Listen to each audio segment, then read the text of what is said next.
Good morning students.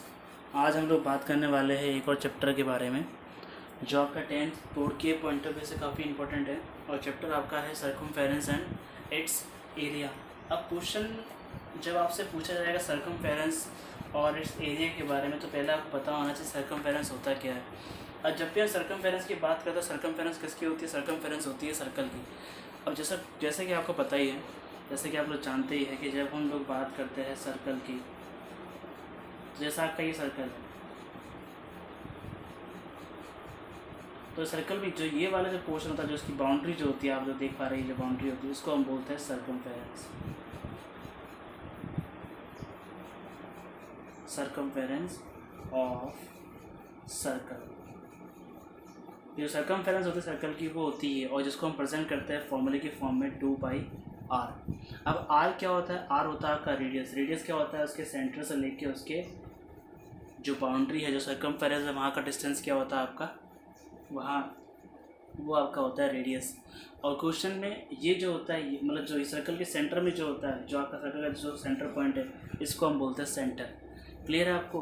और जो बात करें हम यहाँ पे एरिया की, तो एरिया क्या होता है? जो इस पोर्शन के जो बाउंड्री के अंदर वाला जो है पार्ट, उसको हम एज एन एरिया काउंट करते हैं सर्कल का। तो जो सर्कल का जो एरिया होता है वो क्या होता है हमारे पास? πr²।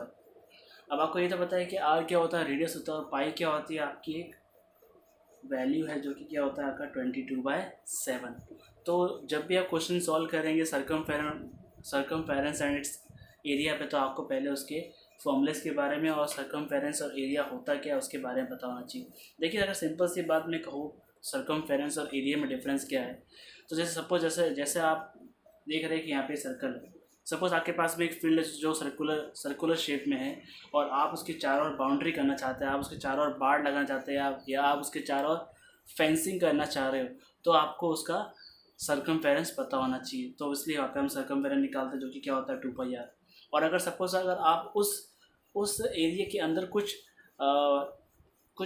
प्लग कर रहे हो, कुछ उगा रहे हो, तो उसका पता करने के लिए हमें क्या निकालना पड़ेगा? एरिया। कि मैं कितने एरिया पे बुवाई कर रहा है, कितने एरिया में मैं अपनी फसल लगा रहा हूँ, तो उसको सबको पता करने के लिए हमको एरिया चाहिए होता है। तो सिंपल सा डिफरेंशिएट आप कर सकते हैं इसके अंदर। जैसा कि आप लोग यहाँ पर देख पा रहे हैं कि मैंने एक क्वेश्चन यहाँ पर सॉल्यूशन के तौर पर रखा हुआ है।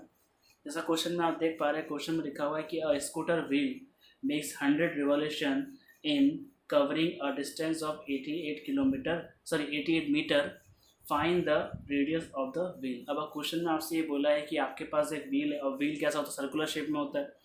तो उसने 100 रिवॉल्यूशन किए। 100 रिवॉल्यूशन करने पर कितना? 88 मीटर डिस्टेंस कवर कर रहा है। तो सबसे पहले आपको ये पता है कि अगर वो एक रिवॉल्यूशन करेगा, 1 रिवॉल्यूशन करेगा, तो जो डिस्टेंस कवर करेगा कितना होगा? वो डिस्टेंस आपका हो जाएगा 2πr। जैसा कि मैंने आपको बताया सर्कमफेरेंस, क्योंकि जब ये रोल करेगा, तो जब एक बार रोल करेगा तो एक बार 2πr कवर करेगा। अब क्वेश्चन में आपसे क्या मेंशन किया? क्वेश्चन में आपसे ये मेंशन किया हुआ कि स्कूटर व्हील मेक्स 100 रिवॉल्यूशन। कितने रिवॉल्यूशन करे? 100 रिवॉल्यूशन करे।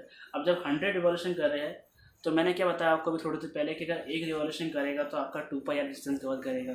जब आपका 100 रिवॉल्यूशन करेगा तो 100 × 2πr, तो जो डिस्टेंस कवर किया वो कितना किया इसने? 88 मीटर।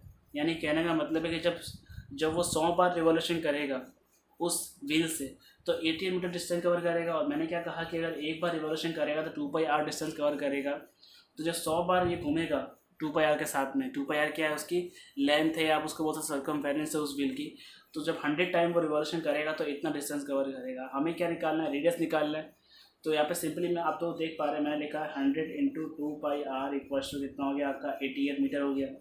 अब आपको क्या निकालना है? आपको यहाँ से निकालना है r, रेडियस निकालना है। तो रेडियस निकालने के लिए क्या करना पड़ेगा? आपको बाकी सबको वहाँ ट्रांसफ़र करना पड़ेगा। सो 88 डिवाइड बाई 100 × 2π। अब आपको समझ में आ गया हो कि मैंने 100 × 2πr क्यों लिखा? क्योंकि आपको पता है कि जब एक बार रिवॉल्यूशन करेगा तो 2πr डिस्टेंस कवर करेगा। तो जब 100 बार घूमे, 100 बार जब वो रिवॉल्यूशन करेगा, तब वो कितना डिस्टेंस कवर कर रहा है? 88 मीटर। मतलब 100 बार उसने 2πr रिवॉल्यूशन लिया, तो इसलिए मैंने 100 × 2πr लिख दिया, जो कि इसके बराबर आपका 88 मीटर के। इसको अब आप सॉल्व करेंगे सिंपली आप लोग देख पा रहे हैं यहाँ पर कि हमें रेडियस निकालना है। तो 88/100 इंटू 2, और आपको पता है पाई क्या होता है, पाई होता है आपका 22/7, तो 7 आपका ऊपर चल जाएगा। क्लियर आपको यहाँ पर 22 1 22, 22 4 आपका हो गया 88, 2 1 1, 2 2 4।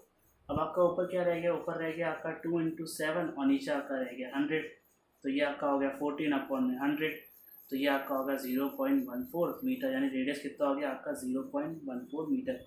अगर मैं क्वेश्चन में आपसे बोलूँ कि अगर आपको रेडियस मिल गया तो आप यहाँ से उसका सर्कमफेरेंस निकालो तो 2 पाई करके सर्कमफेरेंस निकाल लोगे। अगर मैं आपसे कहूँ कि इसका आप एरिया निकाले तो आप एरिया का फॉर्मूला लगा के एरिया में निकाल सकते हैं। तो ऐसे आप कोई भी क्वेश्चन अगर होगा सर्कमफेरेंस पर उसके एरिया पे तो आप क्वेश्चन सॉल्व कर पाओगे। अब इसमें एक चीज़ और होती है, एक चीज़ होती है उसकी कॉन्सेंट्रिक के लिए, कि अगर क्वेश्चन में आपको कॉन्सेंट्रिक बोल देगा। कॉन्सेंट्रिक क्या होता है कि जब आपका सेंटर एक ही हो लेकिन दो अलग अलग रेडियस के सर्कल उसी सेंटर पर बने हुए हो, तो वो क्या होता है आपका कॉन्सेंट्रिक होता है। तो अगर वहाँ आपको अगर बोले कि पाथ का एरिया निकालना है या उसके सर्कमफेरेंस निकालनी है तो आप यही फॉर्मूला यूज़ करेंगे। अगर मैं आपसे बोलूँ कि इस पाथ का एरिया आपको निकालना तो आप कैसे निकालेंगे, इस आउटर वाले सर्कल के एरिया में से इनर वाले सर्कल का एरिया माइनस कर देंगे तो आपका आंसर आ जाएगा। सो आई होप आपको ये वीडियो पसंद आया होगा, आपको ये क्वेश्चन समझ में आया होगा। अगर आपको क्वेश्चन समझ में आया तो प्लीज़ लाइक करिए, शेयर करिए और सब्सक्राइब करिए। और अगर आपको कोई डाउट है इस क्वेश्चन के रिगार्डिंग या और भी कोई क्वेश्चन है डाउट में तो आप उसको कमेंट सेक्शन में मेंशन कर सकते हैं। मैं आपको उसका सॉल्यूशन कमेंट सेक्शन से ही या वीडियो के थ्रू आपको बता दूंगा। आई होप आपको ये पसंद आया होगा। Thank you.